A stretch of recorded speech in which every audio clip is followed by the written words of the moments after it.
Kjo ka qenë situata e krijuar paraditën e së hënës në hyrje të qytetit të Shkodrës, ku si pasojë e punimeve që po kryen në urën e Baçallekut është krijuar një kaos në nyjen hyrëse të qytetit të Shkodrës.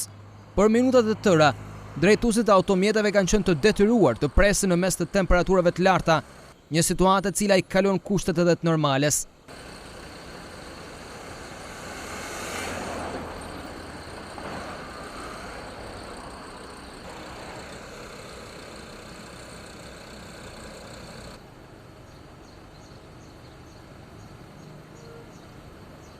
Segmenti nga Harku i Bërdicës deri në hyrje të Shkodrës pas kishës së Zojës prej vitesh është një gangren për trafikun në Shkodër, edhe pse shpeshherë është diskutuar mundësia rikonstruksionit të plotë të këtij segmenti.